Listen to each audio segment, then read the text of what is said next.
Welcome everyone, welcome to my channel, welcome to my show, welcome to my Humans of Eurovision show, which I'm bringing you each Sunday, and that's because you all subscribing, sharing and liking those videos. So if you haven't subscribed yet, please do, now is a chance, because now I'm going to introduce my next guests. And because it's the number 10 of my show, it's a 10th anniversary, it's a 10th show, I invited two people into my today's show, which are the guys who I really admire, who I like and who I love a lot of times during Eurovision times. It's the head of delegation of Slovenia, Aleksander Radić, and Maša, Kljun, assistant head of delegation from Slovenia. But what needs to be said is that in the Slovenian television, in the public broadcaster, they're both at the same level. They both producers, they both producing big shows, big entertainment. It's great to have a team such like this, two people on the same level, respecting each other and doing great job in Slovenia. That's what I think, but let's ask them out. So again, please welcome Aleksander Radić and Maša Kljun from Slovenia. So guys, I'm really glad that you're here with me, and I have this first question for you, which I'm asking everyone. It's almost the same for everyone. It's of course regarding the COVID situation in your country and your work. How this year COVID situation affected your work? How hard it was for you? Since I'm doing a weekly show, I guess it was the first wave that happened was, I guess, a big blow for the whole television, because everybody was like, oh, we don't know what to do, and everything just shut down.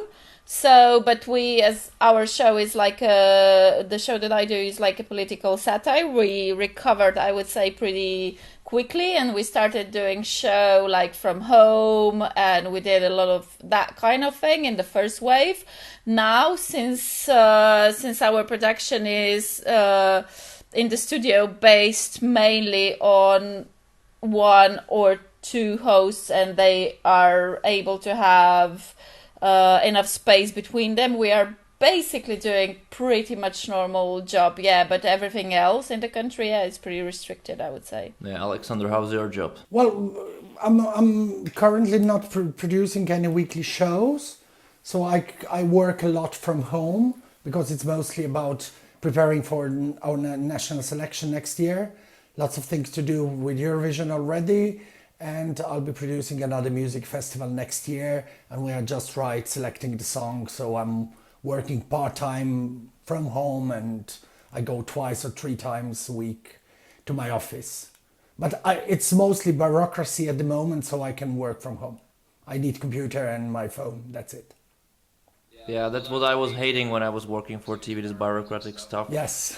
I completely hated it, but what I liked is seeing you both as a duo at Eurovision, how funny were you together, but normally you're not working together, but you're both at the same level producers, but at Eurovision you're like a team, like brother and sister, or I don't know how to say it, but it's always like the most teamwork I've ever seen were from you guys. So how this separation probably you have works for you, or doesn't? Well, it does. Should I start or should you start, assistant? Yeah. The thing is that's how I remember you. Yeah, that's the way we are. Yeah, she wants to talk all the time, but it's okay. No, mostly it is because you've done it, and it's teamwork. It's really a teamwork, and it's lots of things that don't have to do with a regular TV production, what we do back home. So it's mostly taking care of the artist, talking to a production team who is like on a much higher level than we usually are back home. And I think it's, I was working for years with other people, and in the last, how many, Maša? 4, 5 years? 5 or 6. I think this is going to be the 6th.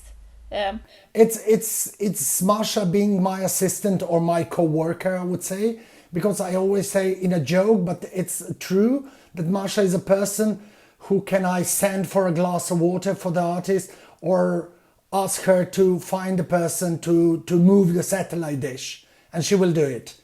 And that's why she's a very good co-worker and assistant, officially assistant. No, I would say that basically why we are, as you said, that we are like good as a team with Aleksander is because, well, first is like we get along as people. That's I think it's like the most important, as he said, we are a team. And the second is that but I mean, of course, some qualities, work qualities are similar that we have, but also we have different qualities work-wise that don't clash with each other. So I think we like what we are both good at combines pretty well together. So that's why I guess we are able to be a good team. And as I said, appreciating and respecting each other, which is like the first part that comes working in a team. Yeah, I really think that that's super important anyway to, like, as you said, combine those pros you both have and then eliminating those things you probably both miss, or everybody just has this, and that's a perfect thing. How does this help you with working with Eurovision artists, as we all know that sometimes it's not an easy job? Well, that's a good thing about me and Maša, because we always, that's a joke, but in a way true as well, that we have we divide ourselves to the people in our team. I like somebody and I'm taking care of that person. Maša likes another person and she's taking care of that person. So we do not collide with the people in our delegation we don't like. Yeah, no, but not only that, I would say that, it is, since we are a very small delegation, it sometimes maybe comes down to that, like who will I choose? But I think we are, again, like the differences, also characteristical differences, like he can be Aleksander, can be like sometimes calm when I'm not, and when I'm calm maybe Aleksander is not, in different situations. So basically what I think is why we were good is when you mentioned, Jan, the artists, that you get different artists they are how they are, sometimes when you want to snap, is Aleksander on the other side that calms me down, and hopefully I do the same for him, just to resolve a situation for him that is maybe tough for him in that situation. I think we combine that well, how we help each other. Yeah, I got you. What was the most tense situation you got yourself into, or the artist got yourself into, or whoever from Eurovision world got you into, and you really remember this moment as one of you really helped calm down the situation as it was almost the finish for you? We remember only good stuff. Yes, in our delegations, everybody is super nice, super happy all the time. Like you don't need to tell me names. You don't super need to tell me professional. names. No, we can tell you names because all the names will be perfect. Perfect, lovely people. Yeah. Great professionals. Yeah, never met bigger and better professionals than our contestants in Eurovision. Which year was the best in this way? Best, but it's hard to decide because every year it's not just about the artist, it's about the city you're in, the people you meet, it's so for me, definitely I have much shorter list of Eurovision experiences than Aleksander does, but for me the best year was definitely Lisbon for multiple reasons why. Yeah, I agree. Lisbon was great. Absolutely. And what was so special on Lisbon for you? It was already Lisbon as a great city. great people from RTP. We met them, you remember? We were together with you in Kiev already, also in the same hotel. We got a very good connection with the Portuguese TV team. And so we were very lucky, and they were extremely helpful with us in Lisbon. Yeah, they were extremely amazing on that personal side that maybe sometimes, not often, but sometimes maybe gets missed a bit in a year, like that personal touch. But they had it perfectly done for my taste. Yeah, you were there with Lea Sirk. Yes, Lea Sirk. Who won EMA that year, your national selection. But before you got 2 years, if I'm counting right, without getting through the semi-final. So how this counts in how Lisbon was good for you as well? Yeah, it's a plus for sure. It's a plus for sure. If you have because you're working for almost half a year, and then maybe 3 or 4 years. Half a year you work on the national selection and Eurovision, and then you work with your artists for 3 or 4 months. We are a small country, and it's small music market. We mostly know each other, all the artists, all the producers from before. And Lea was great because she was a backing vocalist twice before, so she knew the whole system, how it works, how it looks like. We had 4 dancers and a backing vocalist who was there before as well, so it was no big question what's gonna happen now and then and things like that. And the weather was great.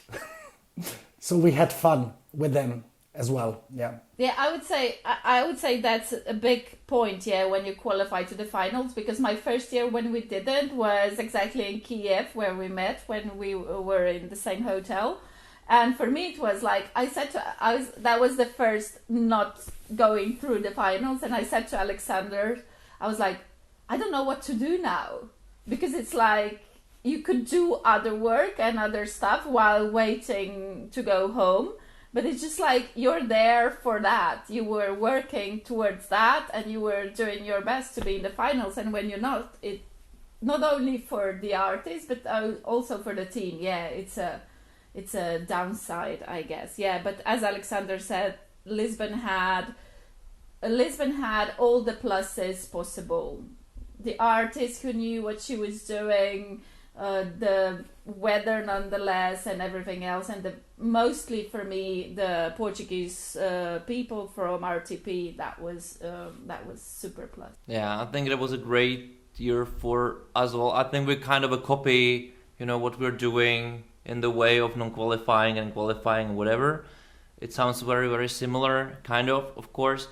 But you have this, I would say, great national selection, which I put into my 5 most progressive national selection of Eurovision countries. I really think you have it, and your selection is in some way special, that it's always full of, I would say, or in Slovenian song music is there all the time and winning the contest, and it actually really works quite well at Eurovision. Why do you think it works like this? Well, I'm glad that you see it like this. I'm not sure that it's 100% like that, because we are still struggling to get good artists or more progressive artists to our national selection. It's really hard to get people who are, well, in my opinion, doing good music, and there are still I think too many people who just wait for some kind of festival to appear, not having a musical career throughout the year.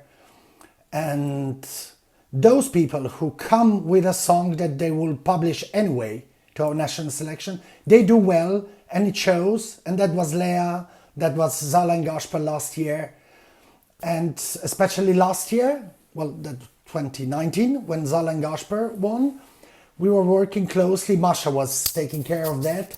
We were working closely with a radio from our national broadcaster who are Valdvestoda is, it's actually the strongest radio station, and they're not really super progressive, but they do like good contemporary pop music, and they promote it, and we were working closely with them. Maša was working with them, and I think there were like 5 out of 10 artists who participated in the very end that came from this cooperation with the radio station.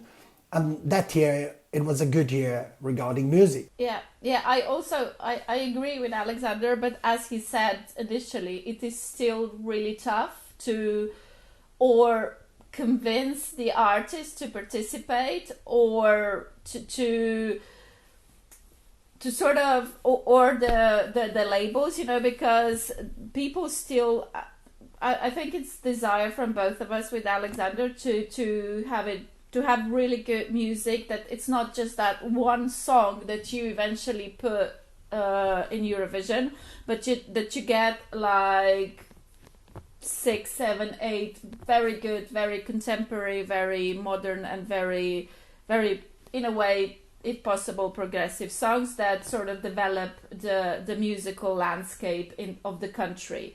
That is our general idea and wish, I think, from the both of us. But again, as he said, it's really hard because as people tend to take festivals differently than they do their alternative circles of music, and Valdvestoda, which is our national radio, is one of those circles that has a lot of connections with the artists that we would like to attract to go and join EMA.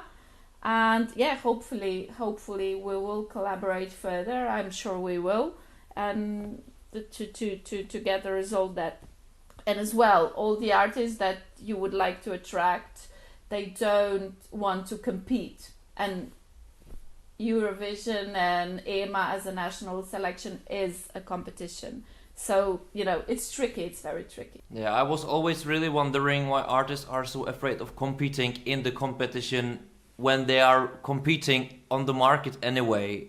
It's just not the number from 1 to 8, you know. That's something I'm always, you know, making fun a bit of, that they say that music is not about competing, but, you know, they're doing it for money. Even it's something they love, it's still their work. So, but I really put you on that progressive list because of this dream you have and how hard you work for it, and eventually you will get what you want. And maybe, you know, those artists you just took, those probably not those big stars or whoever you want, maybe they're just find themselves they're better than those people who just don't understand that having marketing in front of 200 million people, it's just worth it, you know. Maybe it just needs time, or maybe even harder work, but I think on a really, really good track and doing your jobs just really, really right, inspirative. So that's what I really admire on your work. And must ask you, because you just put on the EMA, before we just got to EMA, you just put another layer to this contest, which I've never understood properly. So I want an explanation. What's EMA Fresh about? Oh, EMA Fresh. Because we had Zala and Gasper winning last year. Then we wanted to attract younger musicians, younger artists. And it was an online competition that was like build up to EMA, our national selection. It was online for 5 weeks, I think, on daily basis. We had duets competing. And the condition was that the artist was younger than 26 and no more than 3 commercially released songs. And it was like short time. It wasn't something completely, short time to apply, and it was something new. So we didn't get as many good artists as we wanted, but it was a good start. We are not doing it this year because we already selected the artists internally for next year. Well, it's the Anna Soklic who won our EMA this year, and we thought it was fair to send her next year directly to Eurovision, but we are definitely doing it next year again. So it was like trying, because Zala and Gaspar were the role model for that. They were young, they had 3 songs out before they entered our national selection, and they won, and they were in the final of Eurovision. They were super good, top 10 in televoting in the final, which was really cool for them and for us as well. So I think it's a good novelty. It's a good novelty, especially, but we want artists and bands and who are building their career all the time. I really don't like people just applying for, because it's a festival and I have a song and I got the song from a Swedish artist somewhere, a Swedish composer. Yeah, what did you say then? As there was a great situation, there was a really, like, how to say, like situation that means that Slovenians already are in the finals, as Slovenian were representing Germany as well. So you technically were in the finals, already. What is your idea, or how would be your reaction, or what's your thought about this? That somebody from different country, like Slovenia, representing different country, or you don't care? I'm just asking because it was how to say, like a situation. Just just leave it on this tone. This is maybe more a question for Aleksander, since he's in the reference group and he's one of those who changed the rules. But yeah, I'm also like wondering all these things, like if it's a national thing, do you change the artist, do you don't? But I don't think, but I don't think, I think it's okay that there's no rule regarding that. But what I would like to, that the countries would be braver in choosing other language, their own languages, not English, like so there would be more of this Eurovision, like the whole Europe is competing vibe. That's what I think. Yeah, I agree with Maša. It's okay to have no rules regarding that. We don't have a rule as well, or do we? No. Do we have? Well, we used to have if the composer changed it, yeah. Yeah, if a composer is a foreigner, the artist should be Slovenian. Yeah, one or the other should be, but one or the other. That. I don't remember how was it last year. It could be the same. Yeah, but it sounds good. That sounds good. Yeah, but at least I think it's a because being from a small music market and from a small country, I think it's a great opportunity to give our artists, Slovenian artists, possibility to present themselves on that stage. Like in Slovenia, we even when we are trying to attract people to compete at our national selection, we try to explain them that even competing at our national selection, you will have a media support you or follow you at least a month before and a month later. So it's really a good thing for every artist to compete in our national selection. Even going to the Eurovision with 200 million people watching you, no way that a Slovenian artist would have an opportunity like that to present their work, their music to the world. And it's actually for free for them. Which is the best thing they can have actually in most countries, I think. Absolutely. I think especially Zala and Gaspar are doing quite well on that matter, and they're following their career. Well, okay, they are signed by Universal, which is the biggest probably label. But otherwise, they're doing their job, and they still have career and producing great songs, having audience abroad, which is really cool. I think they although Maša could tell you they were not really enthusiastic at the beginning, especially Universal was not very enthusiastic that they enter our national selection, because they said it wasn't their path. But I think afterwards, all of them were happy, Zala and Gaspar and Universal as well. the thing was, yeah, maybe they were not when we wanted to get them to go to EMA.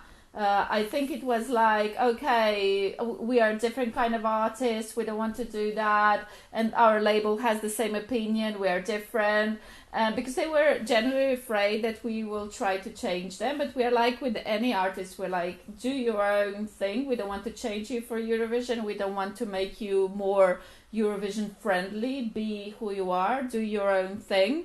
And yes, they were not, as Aleksander said, they were not absolutely not excited. But I've met with Zala just a couple of weeks ago, and she was like, they now think that it was one of the best experiences for them, because they learned a lot about their music also, and about what they want to do, how they want to produce music. So I think it is one in a lifetime, as they say, opportunity for artists that come from such a small market as Slovenia. Yeah, I think it's a chance of a lifetime for even the bands or artists from big countries. Yeah, absolutely. They can struggle as well in their own markets, and just when I touch my mind, I don't really know what's now the best artist in Poland. So for that's how the European market is shattered. That's really great opportunity for everyone, I think, and I'm really glad that those two, Zala and Gasper, just found it out, because I think the Eurovision puts all the artists in such weird kind of pressure as well. Even we all just have this family thing and friendships. It's still kind of competitive or tense in the way it's a competition. How do you prepare the other artist for this world? It's a bit specific, even it is not specific at all, but it is. Well, we try to convince them it's a TV show, and it's one of the performances. We try to, well, it's hard to tell. Well, it's easy to tell them, but it's hard to do it. But otherwise, I think it's cool that we try to convince them that this is nothing special, that this is just a step in their career. And that's why it's even better if this is an artist who has the career going. It's not a Eurovision only. It's just another step. It's just another performance in a biggest TV show. But what I always tell them is that basically, maybe slightly different, I always tell them that nothing can prepare them for that, what is coming, and that when it's gonna end, it's gonna be the best experience in their life, and in between they will want to run back home. And it happens with, regardless how good you are prepared, how much you don't care, it happens almost with anyone. In the process of rehearsals, and that everybody just wants to run, because it's exhausting for one thing, and the other thing, it's like the artists usually put a very strong emotional pressure on themselves, so that's why it's hard. And yeah, when it's all over, they all say, oh, I wish I would take it more easy, I wish I would be more relaxed, because I would enjoy it much more. But the thing is, you can't prepare them for that, you can't explain them, because there's no way you can understand this roller coaster of emotions that happened if it hasn't happened to you before. So that's why maybe it was the easiest for Lea, our candidate in Lisbon, because she's been doing backing vocalist a couple of times before, and she knew what this roller coaster means. So yeah. Yeah, speaking of back vocalists, what do you say about the new rule that you don't need them anymore? I disagreed, actually, and I hope it's there for 1 year only. Because it is, for now it is for 1 year only, because of the COVID and everything. So we will talk about it after Rotterdam, about it. And I think mostly people disagree in general. In the normal circumstances, I think most of the people would prefer to have it live, yeah. Otherwise, when we were talking about it in the reference group, we are of course talking about it in some country. We should bring Miss Slovenia, super beautiful woman or super cool dancer to the stage, and she can do ooh, ah every half a minute, and that's it. And all the vocals could be pre-recorded. But let's wait for it. I don't like it. That's the rule for 1 year, and I hope it's gone in 2021. Yeah, I'm asking specifically as well as I was watching Junior Eurovision, and it was really, really visible how countries which were really smart about it, they overused it. It wasn't against rules, but it made it a joke a bit, I think. Kind of. So I'm really curious how it's gonna be in 2021, this year Rotterdam or the next year Rotterdam. How was the discussion about the cancelling Eurovision hard? How hard it was, and how much pressure was on your shoulders when you decide how you decided? Well, it was. We had this regular heads of delegation meeting in March. Most of the people came to Rotterdam from all countries, most of them, not all of them, and we were talking about it, that it's gonna happen. It wasn't like it was a COVID situation and everything, but in general, people were talking, and the colleagues from Dutch broadcaster and EBU, they were all sure that it's gonna happen. But then we had I think the reference group was working really hard this year. We had video conferences every second day, I think, yeah. And eventually we decided we cannot postpone it, first of all, because it's such a huge organization. You cannot postpone that, yeah. And even though you couldn't know in March or April what's going to happen in September or October, now the situation is even worse, yeah. So it was a good solution not to postpone it. But anyway, it's logical thing that to cancel it. Everything was cancelled. The Olympic Games were cancelled. Well, what to do? Yeah, even for the next year, there are 4 scenarios. What's gonna happen? Yeah, so it's not sure it's gonna happen. Well, we all hope it's gonna happen in Rotterdam with artists on stage, even hopefully with at least some audience.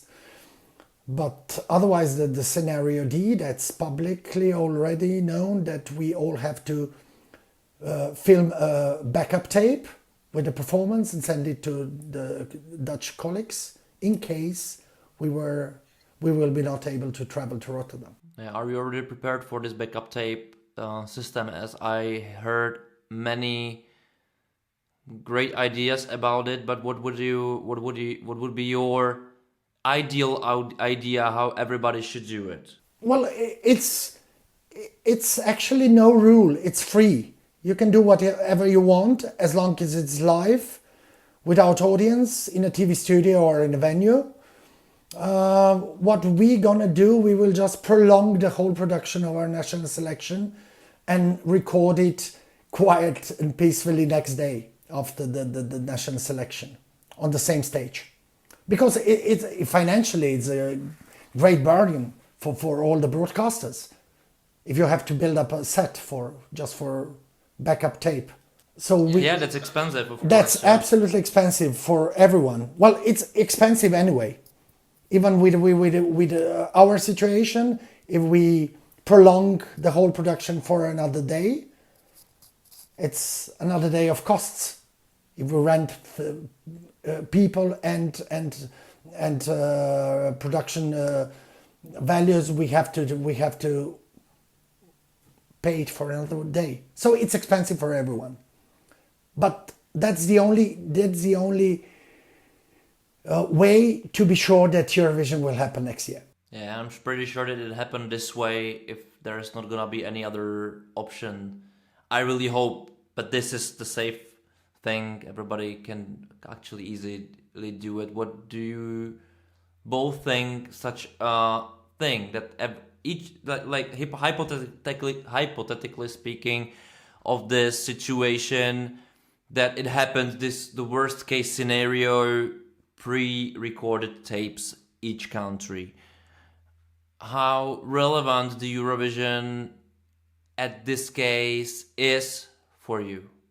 Well, as Aleksander said previously, I think it would be absolutely not good to not have it this year, since we didn't have it last year, and in order for this festival to continue and to still be alive, of course it's not the best option, but the best option it is that it does happen.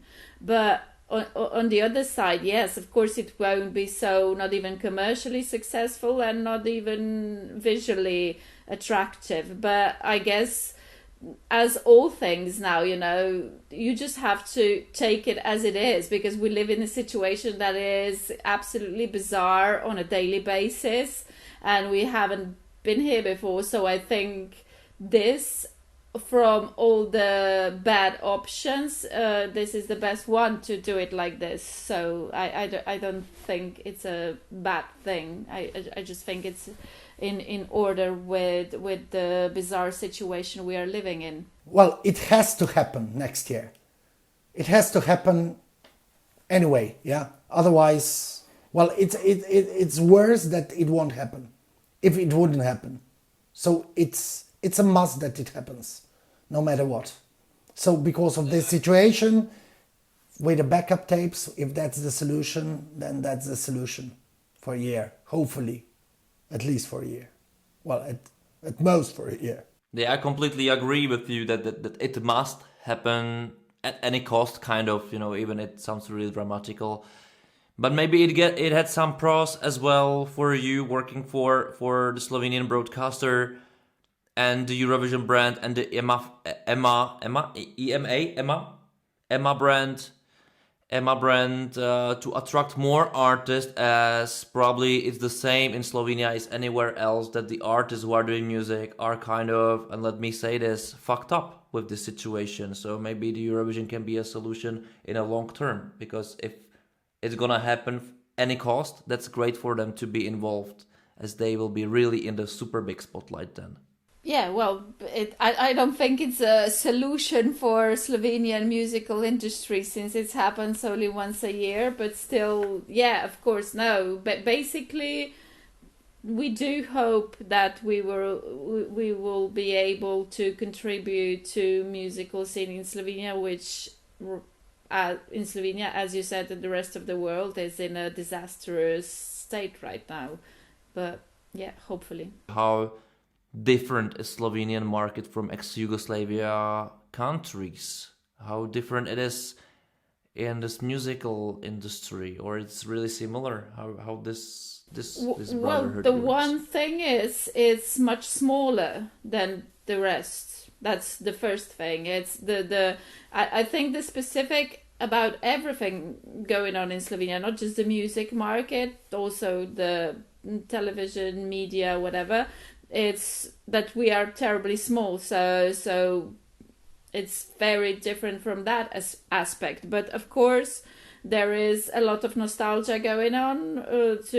So there's a lot of following the ex-Yugoslavia markets and in mainstream wise. But otherwise, I guess we are just like any other country. We have underground music, all sorts of, so it's in that aspect, I guess we are different. But yeah, in the mainstream aspect, yes, we are still very much connected to the Balkan music scene, I would say, in the mainstream, obviously.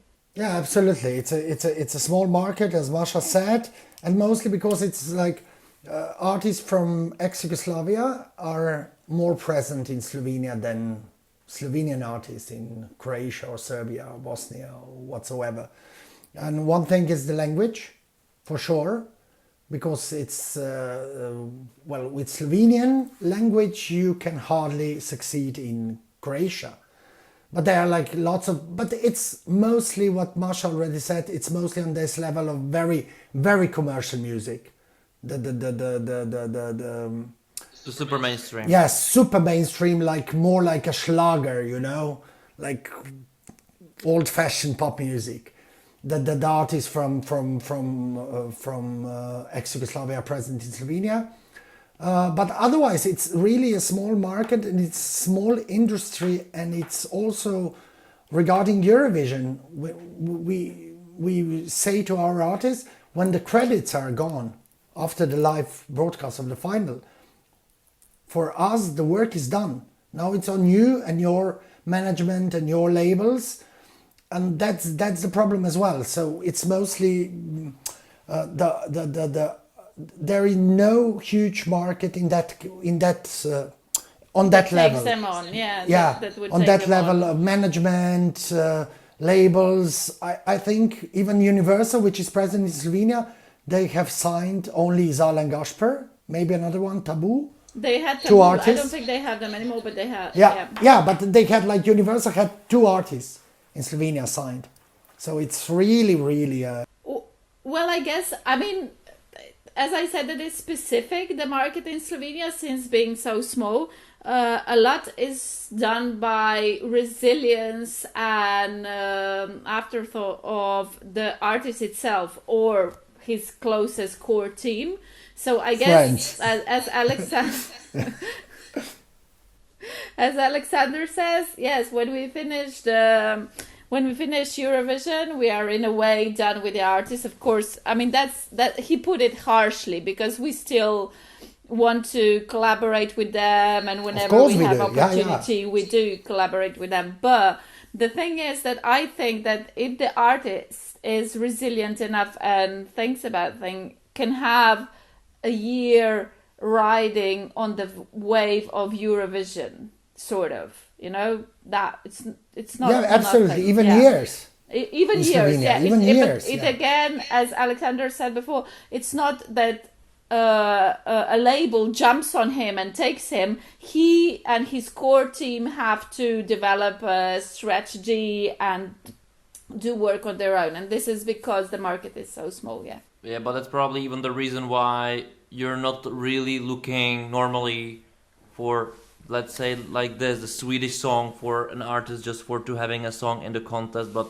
for the artist who wants to have their career, as you're not there for babysitting them after, but it's more like to put them in the spotlight and develop, let them develop even like faster their own careers, isn't it right? Yeah, it is like that. But as Maša said, like they can have a good career based on one good Eurovision song. We have artists who have been around for many years, who participated, I don't know, in 2003, 4, whatsoever, and they still are popular because of their Eurovision song. But otherwise, it's really, really, really hard for the artists, because the market is small, and there is no really good selection of good management that could push them further.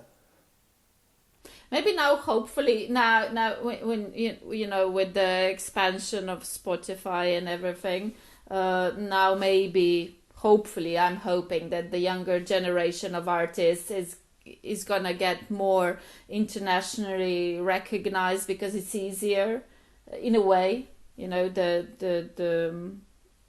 should maybe help the Slovenian young scene of artists more, you know, the new technologies and a new way of listening to music. Yeah, but how relevant in this that will be that they will still be singing in Slovenian, as I understood that it's the thing you prefer, Maša? I think it's no. I don't necessarily need an artist to sing in Slovenian. I don't. It's not my preference per se. But I was talking about more of my personal understanding of Eurovision. That I think, in my personal way, that it's nice to hear multiple languages, and that I believe personally that this is the point of Eurovision. But for artists that they are, you know, doing their own work, I don't mind if they are singing in English, Croatian, whatever, it gets them going. But I was just, at that point, I was just talking about Eurovision. Yeah, but in general, it's mostly common in Slovenia that the artists sing in Slovenian. Yeah, it's a small percentage of artists who produce their songs in English or other languages. It's mostly Slovenian, I think. Yeah, I just see it at the young generation in here in Czech Republic that it's changing a lot, and lots of them are starting to sing in English, as they just used to English and they speak quite better than. We had that wave. Yeah, we had that wave couple of years ago, like when everybody was singing in English, and when it was almost disgraceful to sing in Slovenian, and everybody was saying, "Oh, Slovenian language is ugly. It's not poetic. It's blah blah blah." So everybody was trying to sing in English. But now with the younger generation, I think they are more brave to sing in their own language, and more, I don't know, yeah. More genres, I would say, probably, as is here. There are some artists which are singing Czech, and of course there are so many artists speak like singing in Czech, of course, but most of them are doing the same kind of genre.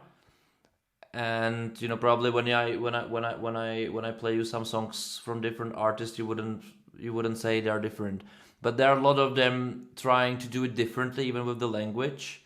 I still think it's not competitive, but that's how I feel what Eurovision should be about in the future. But that's always the pleasure to discuss this, that there are different opinions about this, of course. But what would be your way of Eurovision?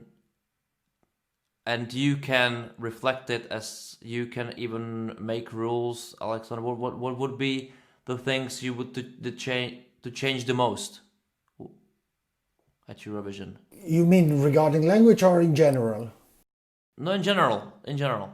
Well, I think free rule of everything is good.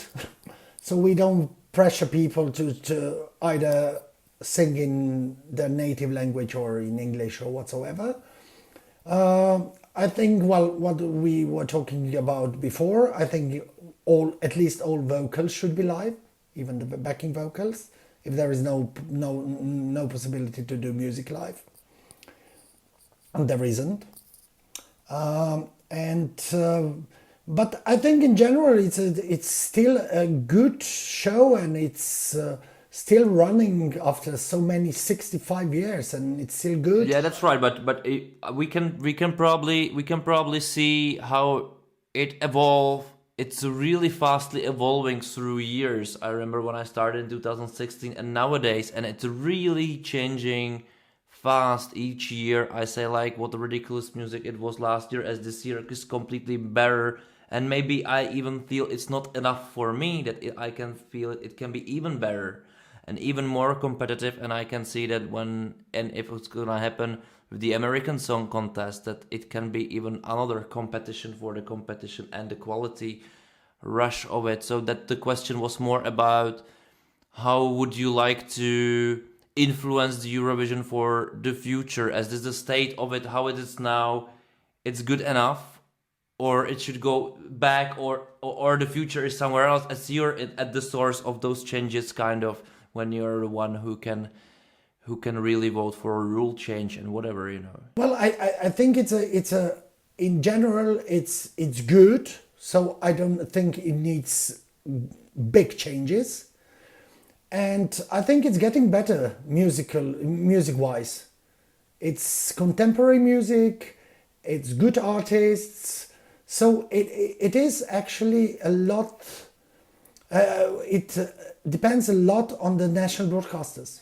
I think how we do our national selection, how we select our song or our artist.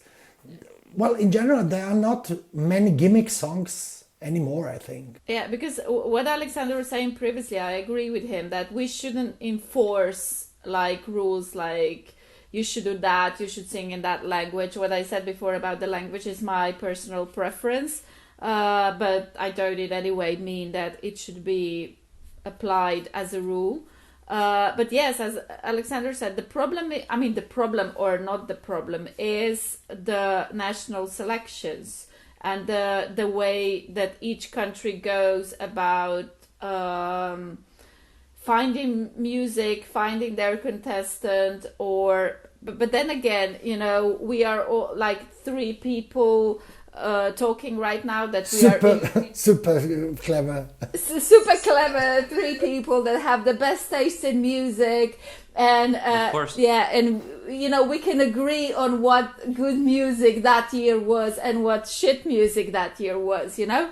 But Actually, I remember we were sitting in the pub, overseeing the other semifinal. oh, In Kiev, in yeah. Kiev. And we can't agree what's good. Oh yeah, I that's think true. we all That's No, no, true. no. In Kiev, yeah. But Yeah, you yeah. and me, we can't agree on many things. So, but that's a completely that's right. different story.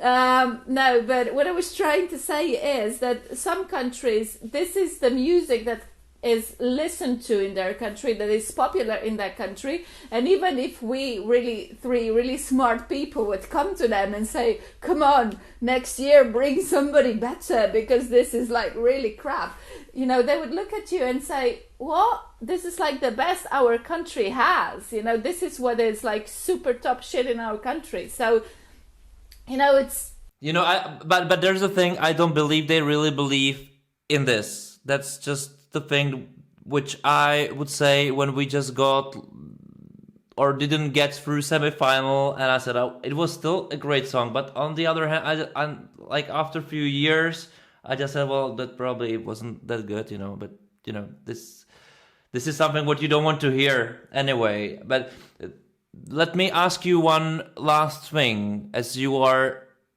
great in what you're doing and you're established a great process in your countries through the EMA, through the national selection. Would you encourage other countries who aren't doing national selections to do it? Do you think it's better for every country to do national selection, like public national selection? Well, Or would you like just say do whatever you want? the thing is that what Maša just said, we are so many different countries with completely different mentalities, that something what works, not only the musical, talking about music taste, but even the selecting the song or whatsoever, what works in Sweden doesn't work in Moldova, or what works in Azerbaijan doesn't work in Portugal. But, well, in general, I think national selection is a good build-up to Eurovision, talking from TV side. So it's a good build-up for us if we select a good song, if we have a good national selection, we have good ratings for the Eurovision as well then. But, well, I'm not clever. You two are clever. Yeah. But in general, like presenting good local music in a national selection, in a good TV show on a national level, is always good, for sure. Yeah. If it's the right way to select the song or not, I wouldn't judge. Yeah. I think since I'm the one of the two clever people here, no joking. I'm leaving. So what I think would be, if in any way possible, that Eurovision would address each country and sort of try to help with that, to really try to put the best they can to musical wise, and this in a way, which is hard in a way because it is a show, it is a visual show, but to apply to the countries that really each country should do the best to help the music scene, to find the best artist, and to really focus on music. That's what I would like. That's what I would like for it to happen. But of course, different mentalities, different approaches, and Eurovision, not only a mixture, it's not only a musical thing, we all know that, it's also a very visual thing. So, you know, many things happen in between, so it's really hard to be clever about it. Yeah, that's true. Yeah, because sometimes even with all of us, for sure, yeah, sometimes you're happy with the winner of a national selection, sometimes you would prefer somebody else to win, if you're talking about your music taste. But after all, like being a TV professional, you still work with all of them on the same level, yeah, on the same professional level. But otherwise, well, sometimes I agree with the public voting for the winners, sometimes I don't. So that's one topic as well, because we remember the colleagues from the Netherlands, they were struggling for years to be in the finals, and then they switched everything, and they started to select artists eternally, and after a few years they won. So that's maybe the right way. If you have a clever people in your team to select it eternally. But regarding us, I think we will always have national selection, because even on our national level, it's a big thing. It's the biggest show we produce, absolutely, on in best possible conditions, which are still limited. You just don't leave like this just because it doesn't really work, and you just work on its improvements. And I'm really curious about this year, as it's completely different for you guys as well. But I wish you a lot of luck. And thank you for being here with me. That was great. Thank you. Thank you for having us. Me. Yeah. Us. Two clever people. Yeah. Yes. Thank Clever you for having people, us. Yeah. Okay. Yeah, that's a great ending. I probably will just leave it here. Good. For the others to enjoy. You should. Humor of ours. Nobody will be so wants to cool. hear it. Nobody will be so cool as we are. No, that's the. Oh, he had Nicola Caligiore, the most beautiful guy from Eurovision. Well, not anymore, but. I will leave this in this video as well, so that's your problem, guys.